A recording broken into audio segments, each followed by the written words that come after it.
Hey, I'm back, and that's all that I have to say for the introduction. So today we are talking about Lord of the Rings, the Third Age on the Game Boy Advance. Now, this game was released on in 2004 by EA.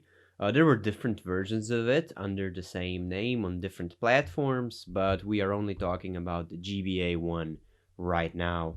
It's a pretty solid game. It's a tactics-based game. I have very fond memories playing it. The Lord of the Rings and tactics, these two elements are a very awesome match. They work together very well. Now, the game is based on the film trilogy, and it follows the three films. It's one game for three films. It follows them very closely as far as the visuals and the music goes. The game really looks like it should. It looks like the film, especially for the Game Boy Advance. It looks very much like the film. The music is there, the original music is there. All of the characters that you would expect to be there are there. All of the iconic battles that you would want to have in a game are represented. The only exception maybe is that you can pick whichever character you would like. So you are not tied to the characters that were originally, in the films were supposed to be on that location. So, you can have can I think of an example? Like, I don't know. You can have the Witch King in Helm's Deep, even though it's not supposed to be there, but I guess, for the sake of the gameplay, it's fine. Now, the story is also there. It's basically being shortly explained in the form of a text that you can read if you want. The text is fairly accurate as far as the story goes, but, it's just text. They don't really bother too much with the story. I think that the game pretty much assumes that whoever plays it watched the films and liked them, so the gameplay is 99% just the tactics.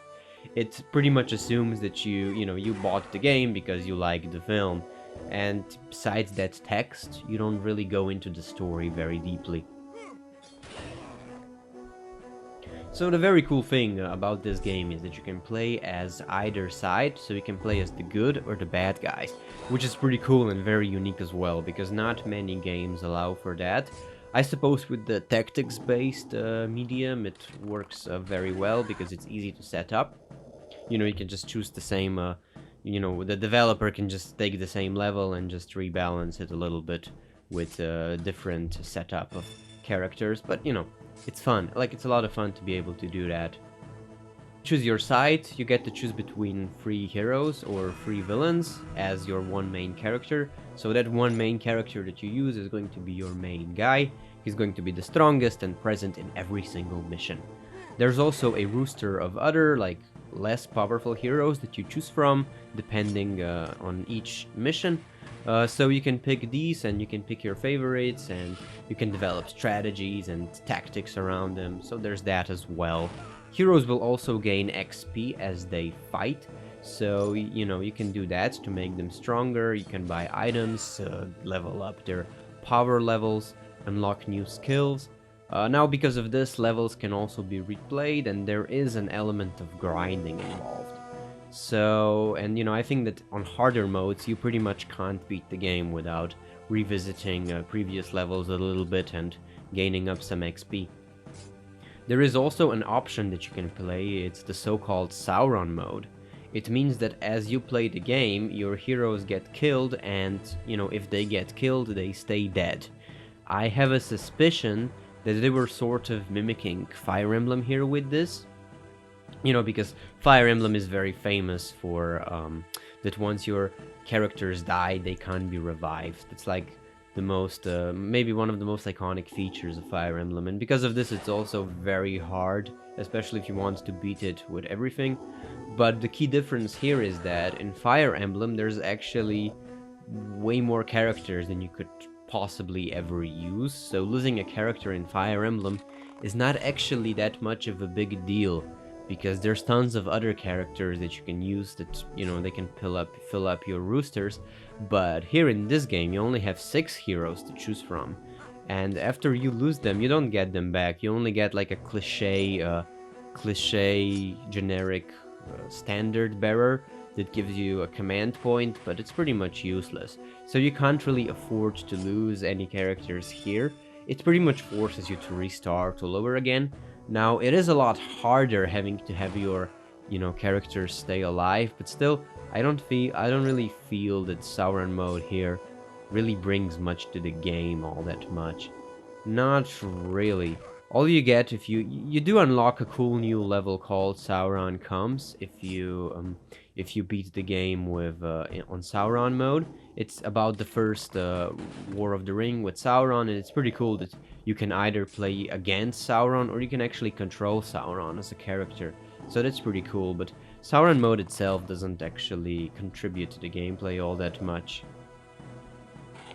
Now, the gameplay is where it gets interesting. It's a turn-based system. You select a character, you attack an individual enemy units. The animations are very cool looking. They felt very amazing to watch as a kid. Like, it was a lot of fun to see film-like animations on the Game Boy Advance at the time. It really was quite interesting, because a lot of the Game Boy games, they have sort of a very cartoonish graphic, and having a game with a very film-like graphic was pretty cool, especially to see it being executed quite well. It did look very good at the time, but the problem with these animations is that they can get very repetitive, it's the same animation over and over, and especially in longer missions where there are more characters, you just have to watch the same animation all over and over again, and you don't have the option to disable them until you beat the game for the first time, so this is pretty stupid. Like in Fire Emblem, you always have the option to disable the animations, because even though they are cool, you get used to them, and it's the same animation over and over, and it just makes the game drag. If you have a huge level with tons of characters, it just takes a lot of time to get over all of these animations. Sort of a unique feature that they implemented in this game is a command point based battle system. So you don't get to move every single unit like you would in most of the tactics games. You actually get a limited number of moves each turn, and these moves are determined by your heroes. So each hero has a different command ability. I wrote in my script. So each hero has a different number of command points. There's also a random element to it. There's also like events. So usually you get an event that gives you one extra turn on whichever flank you want. But there's also other events, like you can lose your command points, or you can get an event that gives you a lot of command points. And this is actually very frustrating, because you can lose a game just because of bad luck in a random event. There's no way to predict this, and it's completely random, and because of this it's really no fun to lose a game because of a bad random event. Overall, the command point system is interesting, and I like it. It's fun. But I feel that it can be frustrating as well. It's sort of frustrating that you have a big army of, units on the field, but you can't really use it because you don't have this abstract command point stat. So it's, you can get bad luck with RNG as well, like you don't get good command points. It's interesting because, some heroes, they have a lot of attack power, they have a lot of HP, a lot of attack, while others will be a little bit weaker in that department and they will have more command points. And this is another level of strategy that you can implement, so you can rely on your heroes for fighting more or for command points more. There is also a very colorful, wide variety of units that you can command. It's, all that you would expect from orcs and Gondor soldiers to also Ents and Mumakils and Trolls. So it's quite fun here. Heroes also have their own individual skills, and they also have talents that serve as passive boosts. And some of them are unique, and some of them are more common to more of them. So there's a lot of stuff going on here. It's actually all very neatly explained in a menu that you can open anytime during the game, so the game doesn't bother you too much with tutorials, though there is a tutorial, but you can just access these anytime you want. The only downside to the gameplay is that, as with any turn-based game, when there are many units, when there are many units in that level, it can drag quite a while. Especially because, as I said before, the skip option is locked until the until the first playthrough, which is just stupid. I don't know why they implemented this. Since this game hasn't been re-released at all, I would say that the best way to play it is on an emulator, unless you track down the original copy of the game. Now, playing it on an emulator is actually pretty cool because you can speed up the gameplay, and because of this, the game doesn't drag as much and it becomes much more enjoyable. So, you know, honestly, I can recommend this. It's a fun retro game, tactics experience. It's a good pick. It's a pretty solid turn-based RPG.